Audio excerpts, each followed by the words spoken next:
So let's talk about the diagnosis of shoulder pain. So what is the diagnosis? Okay, well, that's an excellent question, and I'm really glad you asked it, Mariana.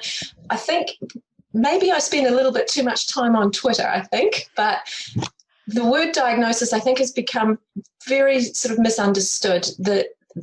Right back to the Greek definition of the word diagnosis, it actually means to discern or differentiate between different conditions. And now in medicine and physiotherapy, we use it more to describe the process of trying to determine the nature and the cause of the patient's presenting symptoms, whatever those might be. And there can be a musculoskeletal cause of those symptoms, but there can also be many other causes, medical causes, and persistent pain presentations. So it's really the process of identifying the nature and cause of the symptoms. So do we need a diagnosis for shoulder symptoms? Yeah, that's another really good question. And the answer to that is yes and no.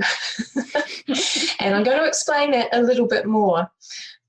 The reason why we need a diagnosis, and this is not just of shoulder symptoms, but of any symptoms really, is to help us determine the best treatment for the patient, but also the prognosis for the condition. Now, I'll talk about those two things separately for a start. So in terms of treatment, shoulder pain, firstly, not all shoulder pain comes from the shoulder for a start. So we firstly have to identify whether there are non-shoulder causes of these symptoms. The second thing is that even if the pain is coming from the shoulder, not everything is appropriate for physiotherapy management. So we need to be able to sift through and clinically reason our way through our diagnostic process to make sure that the patients that we are treating actually belong in a physiotherapy clinic. And I'm going to talk sort of later on, I think, about some of the diagnostic categories that are important to identify. But the main reason behind diagnosis is to inform our treatment and also prognosis.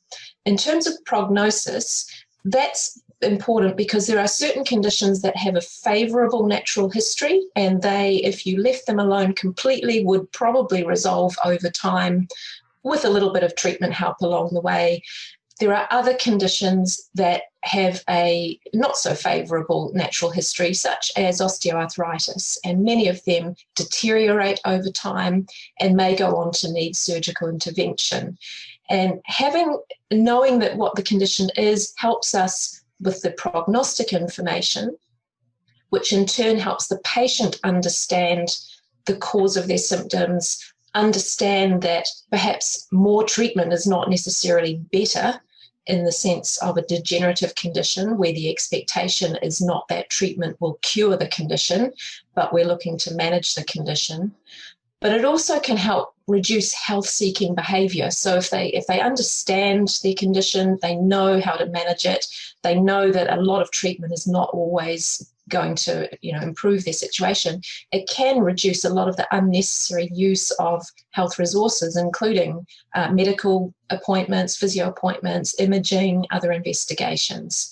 So the diagnosis really helps us determine our best treatment pathway, but also the prognosis for that patient's condition.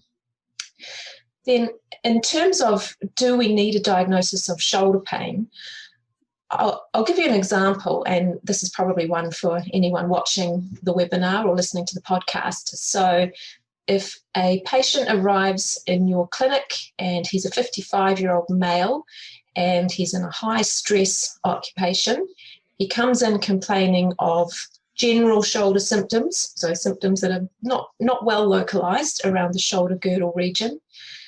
He describes the symptoms as only being present on exertion, so when he's walking up hills, and that's the only time he feels his shoulder symptoms. General health, he has a history of hypertension, he's on hypertensive medications, there is a strong family history of heart disease, and during the physical examination, you're unable to reproduce his symptoms with any of your clinical tests.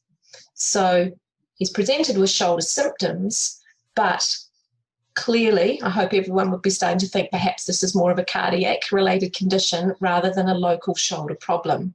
So that's where that diagnostic process for shoulder symptoms becomes really important, because as I'll talk about in a minute, ruling out serious medical causes of those symptoms is one of the most important things that we have to do as physiotherapists. In terms of, do we need a specific diagnosis of shoulder conditions? It does help us if we can identify a specific shoulder condition where one does exist.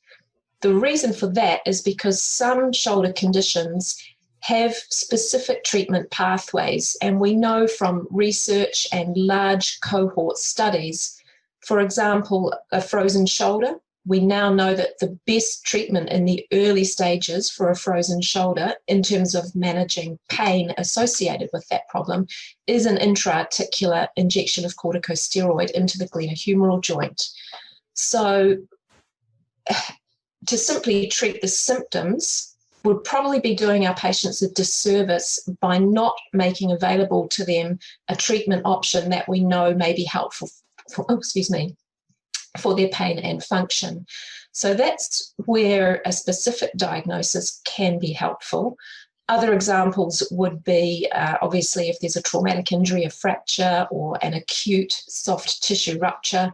In New Zealand, we're mad on rugby, so we do see a lot of pectoralis major tears in rugby, and obviously that's an important diagnosis to make because that needs surgical repair. So do we need a specific diagnosis of shoulder symptoms? That depends entirely upon, is there a specific treatment for that condition? And where a specific treatment exists, then it is important for us to be able to identify that condition.